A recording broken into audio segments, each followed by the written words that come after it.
CoinMarketCap est-il un scam?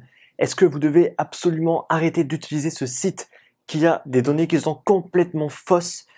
On revoit ça tout de suite dans cette nouvelle vidéo.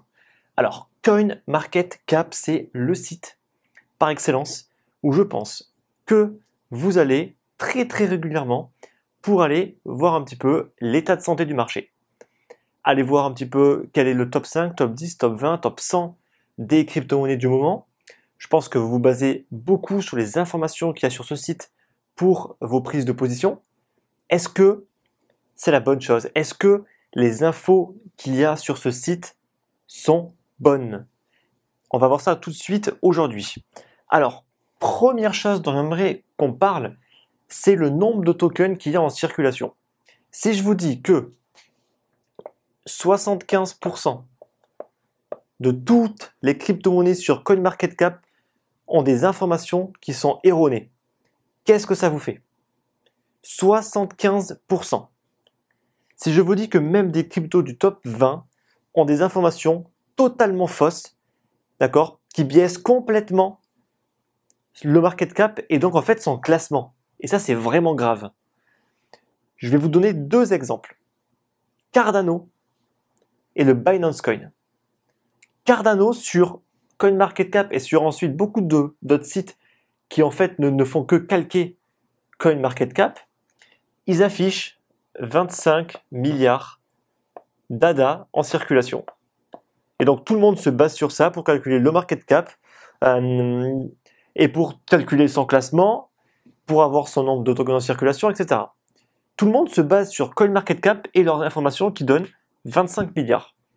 Et si je vous dis maintenant que c'est faux, qu'il y a 31 milliards de tokens ADA, pardon, ce n'est pas un token de coin ADA en circulation.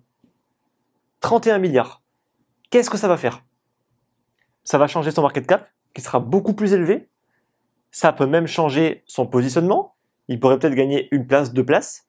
Et ça va donc influer votre jugement sur des prises de position sur telle ou telle crypto-monnaie. C'est grave. C'est très grave. Et c'est pas fini parce que là, c'est un exemple parmi tant d'autres. Je vais en donner un deuxième. D'accord? Le BNB. Donc j'ai fait justement une vidéo par rapport à ça. Je mettrai juste le lien en haut si vous voulez aller la voir parce qu'elle est très intéressante. Le BNB, ils affichent 99 millions de tokens. Et la question que je me pose, c'est pourquoi est-ce que sur Binance, ils affichent 133 millions? Donc sur le site Binance lui-même, ils affichent 133 millions. Pourquoi est-ce que sur CoinMarketCap, ils affichent 99 millions? Ça fait plus de 20%. C'est juste énorme.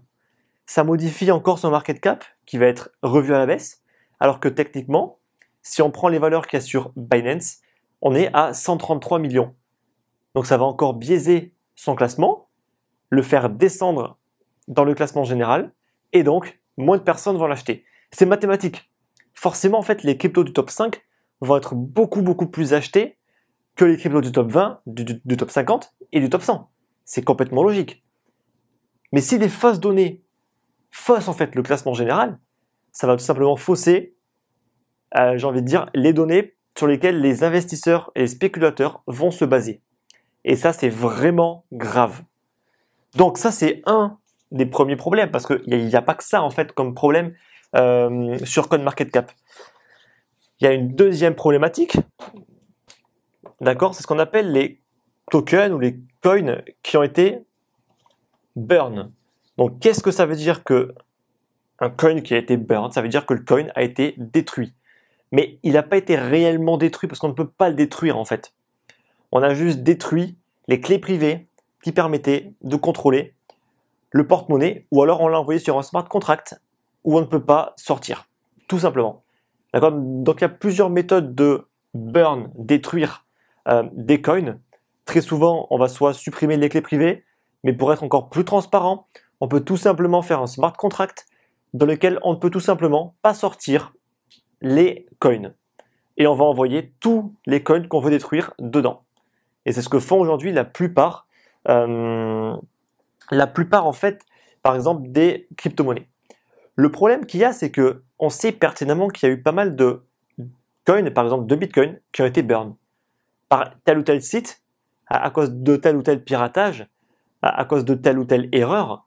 Par exemple, sur Ethereum, on sait pertinemment qu'il y a eu plusieurs problèmes au niveau justement de certaines DApps qui ont tout simplement bloqué un important nombre de tokens. Est-ce que ces tokens ou ces coins sont retirés du circulating supply de CoinMarketCap, par exemple, pour Ethereum, pour Bitcoin? Parce qu'en fait, ça fait des milliers et des milliers de coins, ce qui équivaut à des millions de dollars. Donc ça va complètement biaiser une nouvelle fois le market cap qui au final sera faux. Mais ça, j'ai envie de dire, c'est moins grave parce que effectivement, les tokens burn, c'est pas forcément simple des fois.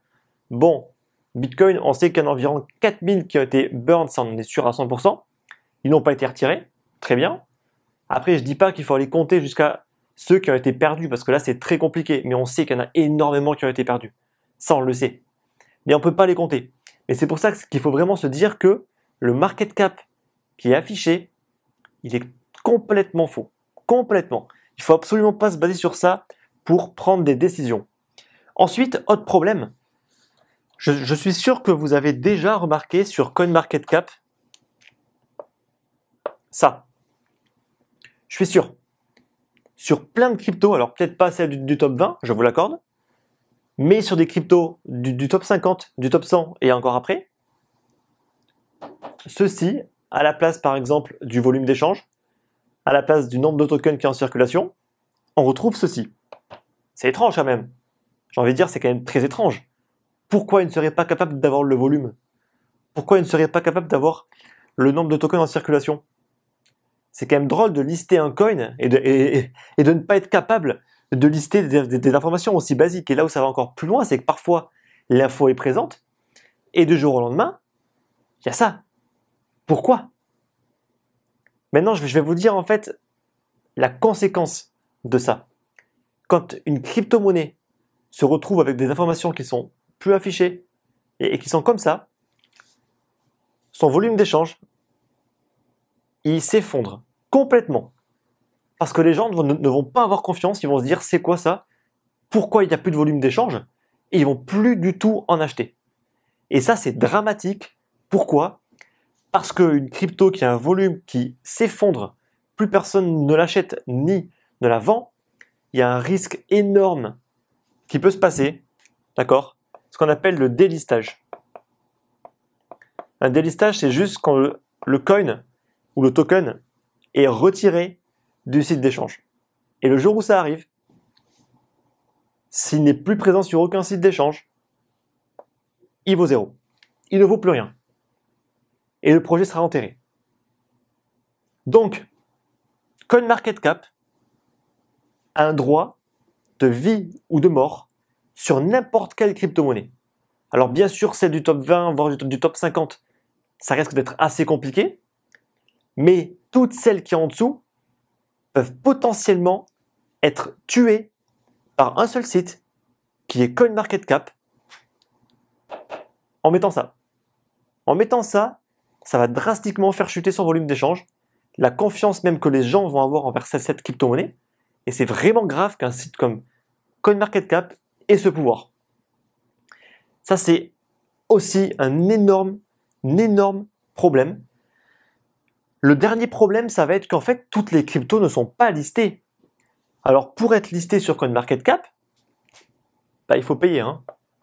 Alors, pour ceux qui ne le savent pas, c'est pas gratuit. D'accord? Il faut faire une demande et bien évidemment, il faut passer à la caisse. Parce que ce n'est pas gratuit. D'accord? Donc, il y a au moins 400 ou 500 cryptos qui ont une valeur et qui ne sont pas sur le site de CoinMarketCap. Donc ça veut dire que le market cap global, il est complètement faux. Le volume d'échange global, il est complètement faux. Et la dominance du Bitcoin est complètement faux. Et elle est d'autant plus faussée avec les coins qui sont manquants, mais avec les market cap et les circulating supply, le nombre de tokens en circulation, qui sont soit revus à la baisse, soit revus à la hausse. Comme par hasard, il y a aussi des tokens qui se retrouvent avec plus de tokens en circulation que ce qu'ils n'ont vraiment. Ce qui va avoir comme effet d'augmenter artificiellement son market cap, et donc son classement, et donc son volume d'échange.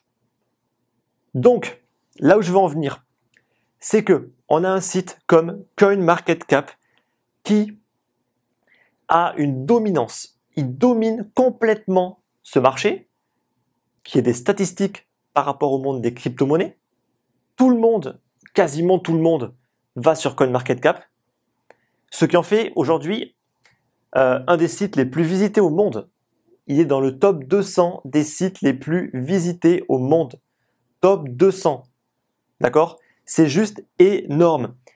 CoinMarketCap, juste avec la pub, il génère environ, parce que c'est assez compliqué à calculer, et bien sûr, il risque pas en fait de nous annoncer exactement combien est-ce qu'il gagne. Environ, il gagne 400 000 $ par mois, juste avec les revenus publicitaires. Je ne parle même pas de l'argent qui se font avec les listages. Et ensuite, je vais y venir avec toute la manipulation qu'il peut y avoir sur le site, qui est vraiment pas nette du tout. Maintenant, on va parler justement des manipulations. Parce que ce qui se passe avec CoinMarketCap, c'est vraiment grave. Et c'est grave, et c'est pour ça que je suis là aujourd'hui pour faire une vidéo par rapport à ça aussi. C'est vraiment pour vous mettre en garde par rapport à ce site. Qu'est-ce qu'ils font CoinMarketCap? Ils font ce qu'on appelle des pump and dump. D'accord? Pump and dump, c'est juste le fait de faire monter une crypto-monnaie artificiellement, ressortir, boum, ça retombe. Et ça en une fraction de 2 secondes. Ça peut durer 5 minutes, comme ça peut durer 30 secondes. D'accord? Et là, ça peut faire facile, fois 300, fois 400, voire faire plus. Donc c'est vraiment violent. D'accord? C'est très très violent, c'est très très court. Et ça, c'est de la manipulation pure et simple du marché. Ils le font comment? Parce que un coin qui n'est pas listé sur CoinMarketCap, honnêtement, c'est un coin qui aura beaucoup de mal à se faire connaître, beaucoup de mal à avoir un volume d'échange assez élevé.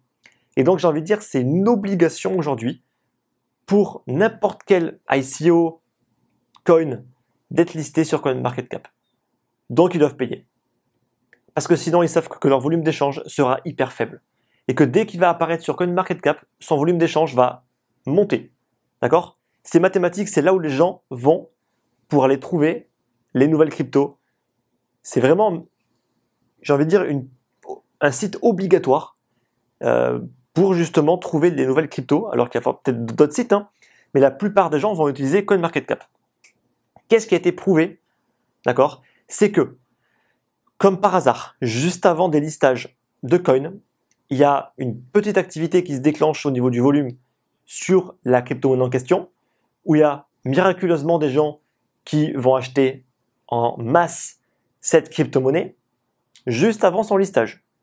Comme par hasard, le listage a lieu, la monnaie s'envole, et comme par hasard, il y a ensuite un effondrement. Comme par hasard, d'accord? Donc très bien, ça peut arriver une fois, 2 fois, mais quand c'est systématique, d'accord? Personne ne sait, à part CoinMarketCap, quand exactement le coin sera listé. Donc voir quelques heures avant un listage, une monnaie qui est massivement achetée, excusez-moi du terme, ça s'appelle vraiment de la manipulation pure et simple. Ensuite, il y a encore d'autres problèmes, c'est ce que je disais avant, CoinMarketCap, il a un droit de vie ou de mort sur n'importe quelle crypto. Il suffit qu'il lui mette ça dans le volume d'échange pour que les gens arrêtent d'acheter. Et c'est vraiment dommage, mais c'est ce qui arrive. C'est dramatique. Donc imaginons, je développe un projet pour X projet. D'accord? J'ai de la concurrence. J'ai un concurrent qui a environ 20 ou 30 places devant moi, donc forcément, il va capter beaucoup plus de monde que moi. Je veux le détrôner. Qu'est-ce que je fais? Je paye CoinMarketCap. D'accord? On va pas se leurrer. C'est ce qui arrive. Ils vont payer CoinMarketCap, ils vont leur dire, tiens, on vous file 20 bitcoins, et pendant 24 heures ou une semaine, vous avez un souci pour afficher le volume d'échange, pour afficher le nombre de tokens en circulation. Qu'est-ce qui va se passer? Son volume va baisser, son placement va baisser, son concurrent, lui, va se retrouver devant lui et va sûrement avoir un volume qui va augmenter. Voilà en fait ce qui se passe. Donc c'est vraiment grave, en fait, ce qui est en train de se passer avec CoinMarketCap. Ils ont un tel monopole qu'ils influencent complètement le marché en fait des crypto-monnaies. Rappelez-vous ce qui s'est passé en janvier, quand sur CoinMarketCap, ils ont juste enlevé les sites coréens. Le volume d'échange global, il a massivement baissé. Mais pourquoi? Juste parce qu'en fait, le volume d'échange coréen n'était plus pris en compte. En aucun cas, il avait vraiment baissé. Les gens ont cru qu'il avait baissé. Et qu'est-ce que ça a provoqué? Une chute du marché. Donc un site comme CoinMarketCap peut avoir des influences sur le marché global des crypto-monnaies. Donc aujourd'hui, en fait, j'ai envie de dire, on peut cracher sur CoinMarketCap. C'est pas demain que ce site sera clean, d'accord? C'est pas demain qu'il y aura un concurrent qui va être devant lui. Par contre, ce que vous pouvez faire maintenant, c'est être mis au courant en fait que les données sont fausses et que justement, vous ne devez pas vous baser sur CoinMarketCap pour n'importe quel achat ou prise de position sur n'importe quelle crypto-monnaie. Voilà. J'espère que cette vidéo vous a plu. Si vous avez des questions, des remarques, comme d'habitude surtout, n'hésitez pas à les partager dans les commentaires. Alors je sais que c'est pas forcément tout vert. Voilà, c'est le monde des crypto-monnaies. C'est un monde qui est non régulé, c'est un monde où les gens font ce qu'ils veulent. Et donc forcément, les gens font tout ce qu'ils peuvent pour gagner de l'argent. Et un site comme CoinMarketCap, qui honnêtement, il vaut rien. Je veux dire, moi, demain, le site, je le recode, d'accord? Il n'y a absolument rien derrière. Même leur formulaire de listage, c'est des formulaires sur Google Forms. Ils n'ont rien développé. Leur site, concrètement, il ne vaut rien. La seule valeur qu'il a, c'est un nom de domaine qui maintenant est connu de tous et un listage sur Google, en fait, qui est quasiment tout le temps en premier. Voilà. C'est ça, en fait, la valeur aujourd'hui de CoinMarketCap qui vaut des millions et des millions de dollars pour justement cette influence. Voilà. J'espère que ça vous a plu. Je me répète, mais voilà, si vous avez encore des questions, dans les commentaires, likez la vidéo si elle vous a plu. Moi, je vous dis à très bientôt pour une prochaine analyse. Merci.